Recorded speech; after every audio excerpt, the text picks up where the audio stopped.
Jamal and Ganja.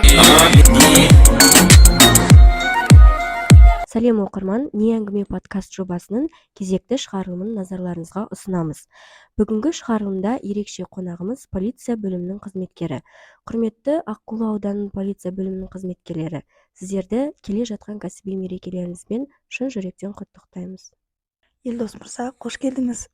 Алдымен өзіңізді таныстырып өтсеңіз, қай бөлімде жұмыс жасайсыз?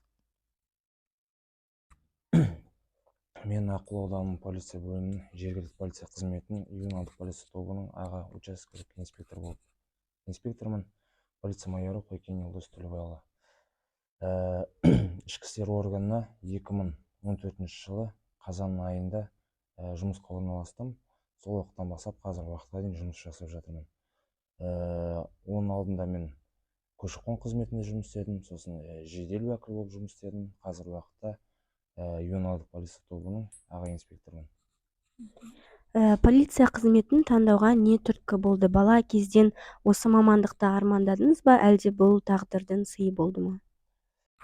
Бұл мамандықты таңдағаным бала кездегі арманым болды.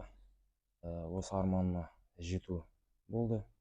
Сосын әскер қатарында қызметін борышын өтеп, сол ішкі істер органына жұмысқа орналастым. Осы полиция бөлімінде ең есте қалған оқиға немесе ерекше сәтпен бөлісе аласыз ба? Көптеген оқиғалары бар, енді ерекше. Кісілерге көп көмектесесің, кейбір кісілер болады, қиын жағдайларда ұшырайды. Қысқы уақыттарда боранға түсесің, қар бұрқасынға түсіп қалады, батып қалады. Сондай кісілер шығарасың, сосын аязды кездерде кісілерді көмектесесің.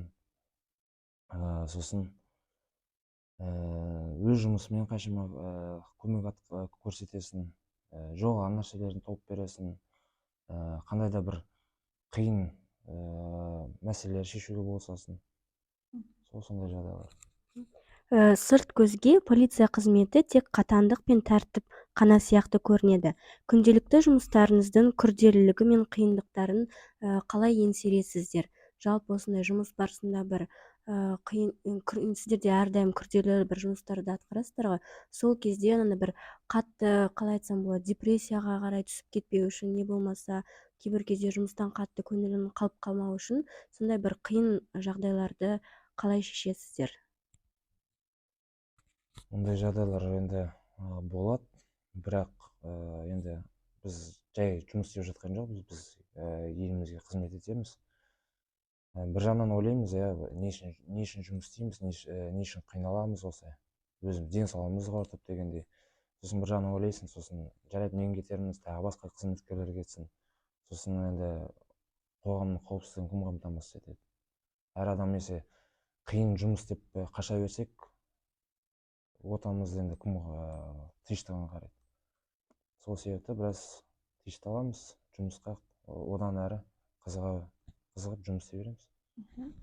Жақсы, қоғаммен жұмыс дегенде қандай ұстанымда боласыздар? Адамдармен ортақ тіл табысу қаншалықты маңызды? Адамдармен ортақ тіл табысу, ол біріншіден кісіге түсініктеме жұмыстарын жүргізу керек, ол азаматқа түсіндіру керек. Ол жайдан жай айыппұл салып, заң бұзушылық жасады, енді оны штрафовать еткеннен оның пайдасы жоқ. Ол кісіге түсіндіріп жеткізу керек. Болашақта тағы да сондай құқық бұзушылық жасамасын деп. Сол біздің ең басты мақсатымыз. Елдос мырза, сіз енді Қазақстан Республикасының президентінің жарлығымен ерлігі үшін медальмен марапатталған болатынсыз. Сізден сұхбат алу біз үшін үлкен құрмет. Жалпы сол оқиғаны еске алсақ, құтқару сәті, өзен үстіндегі қауіп-қатер, оқиға қалай өрбіді, қандай әрекет жасауға тура келді? Не нәрсе сізді батыл қадамға итермеледі? Және де қателеспесек, бұл күзгі уақыт па, әлде көктемгі уақытта болған оқиға, Сол оқиға туралы кішігірім айтып берсеңіз. Кісі суға батып бара жатқанда, оны уже бізде уақыт болған жоқ ойланатын. Біріншіден, екіншіден кісінің амандығын біріншіден ойладық. Сосын көп ойланбастан енді суға секірдік. Одан кейін бірақ ойлана бастадық. Не үшін секірдім? Қалай болды, не болды деген. Сол. Шынымен де негізі бұл кез келген адамның негізі қолынан келе бермейтін нәрсе, өйткені жарайды енді жазғы уақыт болса, енді су да жылы деген сияқты енді түсініктірек. Дегенмен де сондай енді суда жылы емес, мысалы сіздерде енді қалай айтады, мынандай бір дайын, физикалық тұрғыдан енді дайын емес қой, мысалы салқын суға түскен кезде адамда жаңағындай судорога дейміз ғой, мысалы сондай нәрсе ұстап қалуы мүмкін болды деген сияқты. Өз өміріңізді былайынан қоя тұрып басқа жанның өмірін құтқару үшін ойланбастан осындай әрекет ету, негізі ол әрбір адамның бойында бола бермейтін батылдық. Сізге жаңағындай сіздің ерлігіңізге тамсанамыз. Жалпы енді соңғы жылдары полиция жұмысына жаңа технологиялар, заманауи әдістер енгізіліп жатыр. Жалпы біздің ауданымызда қандай өзгерістерді ерекше атап өтер едіңіздер, жалпы сіздердің жұмыстарыңызға байланысты? Мысалы қазір біз байқадық, иә, аудан төңірегінде, осы біздің ауылымыздың ішінде жаңадан бейне бақылаулар орналастырылып жатыр. Сондай сияқты қандай бір жаңашылдықтар енгізіліп жатыр? Жаңашылдықтар дегенде бізде қазіргі кезде өздеріңіз білесіздер, заңды қатаң сақтауды ең бірінші талап етеді. Қазір де өздеріңіз көріп жатқандай, естіп жатқандай, аудан бойынша бізде ауылдық округ бойынша көптеген камералар жаңадан қойылды. Сол камералармен құқық бұзушылықтарды анықтаймыз тұрақты түрде. Азаматтар да уже қазіргі кезде заңның талаптарын қатаң сақтайды. Сол бізде жаңашылдық. Сосын қазіргі уақытта бізде түгел цифровизация дейміз ғой. Заман дамып жатыр. Бізде де техникаларымыз дамып жатыр.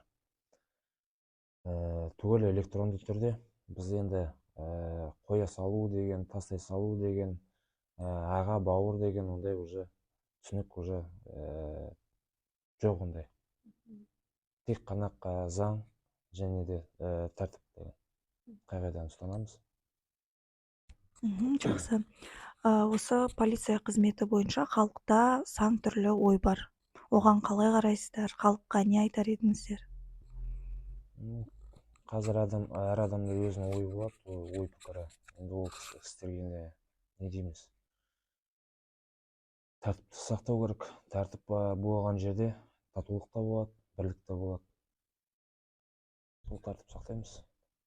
Әріптестеріңізбен арадағы қарым-қатынас туралы айтып кетсеңіз, командалық жұмыс қаншалықты маңызды?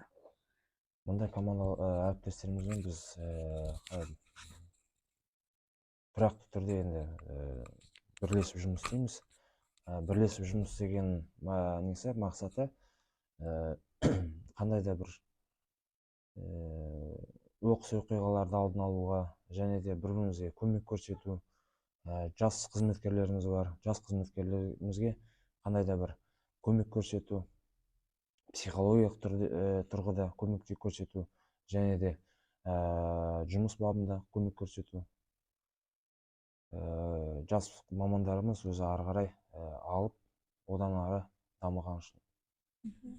Өте керемет. Шынымен де негізі біз өз басымызбен білеміз, жаңадан жұмысқа келген жастарға, жалпы сол салада жүрген сол салада бірнеше жылдар бойы қызмет атқарып келе жатқан адамдардан қолдау бар кезде, бұл өте сондай керемет, жақсы жалпы ұжым ішіндегі жақсы бір ара қатынастардың бірі. Өйткені білмегенін сұрап, қателіктер болып жатса, оны кейін қайталамайтындай бір кеңес бере білу, ол сондай ұжым ішіндегі командалық жұмыстағы өте бір жақсы қасиеттердің бірі. Жалпы енді сіздер 24/7 жұмыстасыздар, егер де енді сіздерде өзіңізде жалпы бос уақыт болып жатса, жалпы қандай істермен айналысар едіңіз? Отбасымен болушы едім өзім. Одан басқа енді спортпен айналысу бар, үйдің шаруалары бар дегендей. Ал осы қоғамда балалар мен жастардың қауіпсіздігіне байланысты қандай кеңес берер едіңіздер? Жастар мен балалар қауіпсіздігі. Кешкі уақытта, түнгі уақыттарда көп жүрмесін жастар, балалар да. Не себепті? Себебі түнгі уақытта көбінесе құқық бұзушылықтар түнгі уақытта болады, көрдіңіздер ме? Қылмыстар да болады. Сол себепті жастарға түнгі уақытта көп жүрмесін деймін. Және де ішімдіктерге әуес болмасын. Біріншіден, сосын ата-аналардың ескертулеріне, советі дейміз ғой, соларға біраз құлақ ассын ата-аналардың. Ол кісілер енді көпті көрген кісілер, заң жағынан да, тәрбие жағынан да біраз түзелгенде жастарымыз. Сол. Иә, дұрыс айтасыз. Негізі бірде-бір ата-ана баласының жаман болғанын қаламайды ғой. Жалпы енді мынандай бір сұрақ: полиция қызметіне барамын деп жоспарлап жүрген, не болмаса армандап жүрген жастарға қандай бір ақыл кеңес айтасыз? Ақыл кеңесім енді полиция қызметінде жұмыс енді соншама ауыр деп айтпаймын. Біріншіден, екіншіден, полиция жұмысы ол былай айтқанда, соғыс уақытында енді білесіздер, ер азаматтар елін қорғайды, ал полиция қызметкерлері мирное время дейміз ғой, мирное время қоғамның қауіпсіздігін қамтамасыз етеді. Егер де әр азамат өзінің отанын, тыныштығын қаласа, полиция бөліміне жұмысқа кірсін, біраз атсалысып, қоғамдық тәртіпті біраз қадағаласа, мұнда біздің жұмыста физикалық тұрғыда дайындық бар, және де заң жағынан да адам өзі дами береді, оқиды, заң тәртіптерді оқиды, және де физикалық өзінің дайындығын нығайтады. Сол үшін енді жастарды шақырамыз, енді келсін бізге жұмысқа, Керемет. көрсін, қызығып. Жақсы. Қызмет барысында алған ең маңызды сабақ немесе өмірлік ұстанымыңызбен бөліссеңіз? Өмірлік ұстанымым біріншіден адалдық. Әр азаматқа енді бірдей қарау керек, бай кедей деп бөлмеу керек. Құқық бұзушылық жасады ма, жауапқа тарту керек. Туысқан емес, таныс, жолдас деп бөлмеу керек. Егер де жан жолдасың болсын, танысың болсын, егер де сені сыйласа, заңды соответственно бұзбайды ғой. Сол. Ендеше бізде қызметке адалдық, тәртіпті қатаң ұстану, сол біздің ең басты мақсатымыз. Енді қазір мына жерде ойыма мынандай сұрақ келіп тұр де, енді адамдар әртүрлі болады ғой. Мысалға, кейбір адамдар болады провокацияға жақын, иә. Мысалға, сіздерді сондай жалпы жұмыс барысында сондай оқиға кездесті ме? Мысалы, сізді мысалға әдейілеп біреу мысалға провокацияға итеріп тұрған жағдай. Сондай жағдайда сіздер өздеріңізді мысалға қалай сабырға шақырасыздар? Провокацияға шақырады адамдар. Ондайда енді сабырлық сақтап, заңды тұрғыда енді жауап береміз. Адам енді қанша провокацияға барса да, өзінің провокациясына өзін түсіреміз де, сосын өз ашуына өзі булығады, болды. Енді сабырлы болсаң адам, ешқандай провокацияға бағынбайсың енді. Жақсы. Енді жалпы біздің аудандық кітапхана осы жылдан бастап біздің полиция бөлімімен етене жұмыс жасап келе жатырмыз. Бірнеше іс-шараларды бірге атқардық. Жалпы біздің кітапхананың оқырмандарына және де сонымен қатар өзіңіздің әріптестеріңізге, отбасыңызға бір айтар жылы лебізіңіз, тілектеріңіз болса? Енді айтатын, отанымыз тыныш болсын, халқымыз аман болсын, құқық бұзушылықтар болмасын, еліміз тыныш, отанымыз аман болсын. Бүгінгі әңгімеміз нағыз ерлік пен адал қызмет жайлы болды. Құрметті қонақтарымыз, сіздерге тек қана алғысымызды білдіреміз. Күн-түн демей қоғам тыныштығы мен халық қауіпсіздігі үшін атқарып жатқан қызметтеріңіз үлкен еңбек, үлкен ерлік. Сұхбатыңыз біздің оқырмандарымызға шабыт, ал жастарға үлгі болады деген сенімдеміз. Мерекелеріңізбен тағы да бір мәрте шын жүректен құттықтаймыз. Қызметтеріңізге табыс, отбасыларыңызға амандық тілейміз. Әрдайым өстіп отан алдындағы борыштарыңызды 24/7 атқарып жүрген сіздер де ер азаматтардың барында біздің кіші отанымыздың тыныш болатынына, ұйқымыздың тыныш болатынына біз ешбір ойсыз сенеміз. Жалпы келе жатқан мерекелеріңіз құтты болсын.